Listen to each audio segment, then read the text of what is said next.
Terimalah salam dari saya, Namo Buddhaya.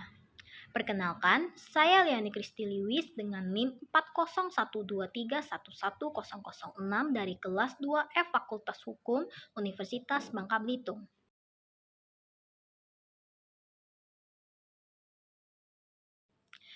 Di dunia ini, ada banyak orang yang penuh cinta kasih. Selain harus bersumbangsi dengan penuh cinta kasih, yang terpenting ialah kita harus tekun dan bersemangat mendalami ajaran Buddha serta senantiasa bekerja sama dengan harmonis.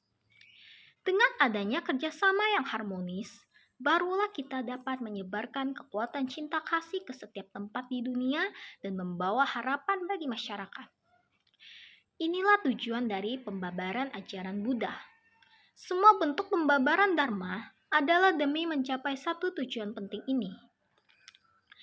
Kita harus membangkitkan cinta kasih kepada setiap orang serta menginspirasi mereka untuk bersatu hati dan bekerja sama dengan harmonis. Jika hati manusia tidak bersatu, bagaimana contohnya sebuah organisasi dapat memiliki kekuatan? Keindahan sebuah organisasi terletak pada kesatuan hati dan keharmonisan.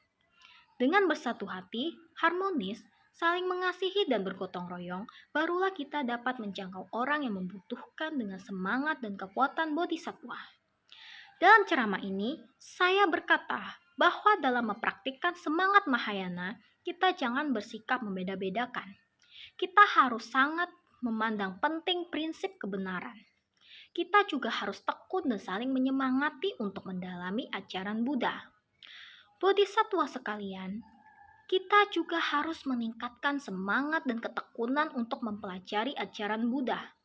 Jika tidak, bagaimana kita dapat meneladani Buddha dan mencapai kebuddhaan? Buddha sudah mengajarkan kepada kita bagaimana cara mencapai kebuddhaan. Beliau tidak mengajarkan, jika kalian percaya padaku, maka kalian pasti akan mencapai kebuddhaan. Tidak. Justru Buddha mengajarkan kepada kita untuk meyakini ajarannya serta mempraktikkannya secara nyata untuk melenyapkan noda batin. Kita harus berusaha keras untuk menjalin jodoh baik dengan semua orang serta terjun langsung ke tengah masyarakat untuk membimbing semua makhluk. Setelah menyempurnakan jalinan jodoh baik dengan semua makhluk, maka jalinan jodoh untuk mencapai kebuddhaan juga akan sempurna. Singkat kata, jika tidak tekun dan bersemangat, bagaimana kita dapat mendalami kebenaran?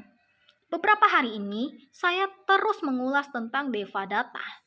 Saya berusaha untuk membuat kalian paham bahwa sesungguhnya Devadatta memahami kebenaran, tetapi ia memilih menyimpang dari jalan kebenaran.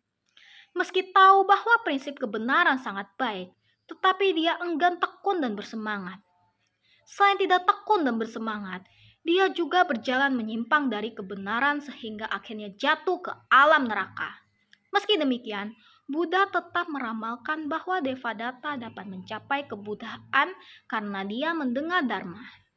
Meski mendengar Dharma, tetapi dia selalu menyimpang dari jalan kebenaran. Meski demikian, Devadatta tetap memiliki hakikat kebuddhaan. Pada dasarnya, semua makhluk memiliki hakikat kebuddhaan.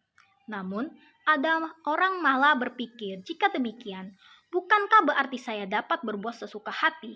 Saya tidak perlu takut menanam benih karma buruk, kelak saya baru berbuat kebaikan dan melatih diri. Saya cukup melatih diri di kehidupan mendatang, namun kemana Anda akan terlahir di kehidupan mendatang? Kita tidak tahu kemanakah kita akan terlahir pada kehidupan mendatang kelak. Apakah Anda semua yakin pada kehidupan mendatang? Anda masih berkesempatan untuk melatih diri. Terlebih lagi, Buddha mengatakan bahwa 5 kekeruhan di dunia akan semakin lama semakin parah sehingga orang-orang yang hidup dalam ketersesatan akan semakin dipenuhi noda dan kegelapan batin. Jika demikian, bagaimana mereka dapat membangkitkan hakikat kebuddhaan di dalam diri?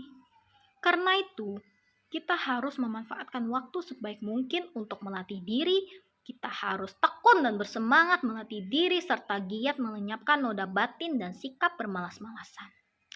Kita harus meningkatkan ketekunan dan semangat untuk melatih diri. Jika tidak, kita akan bermalas-malasan. Saat cuaca di luar sangat dingin, Kita mungkin berpikir, biarkan saya tidur sebentar lagi. Di dalam selimut sangat hangat. Biarkan saya tidur 5 menit lagi.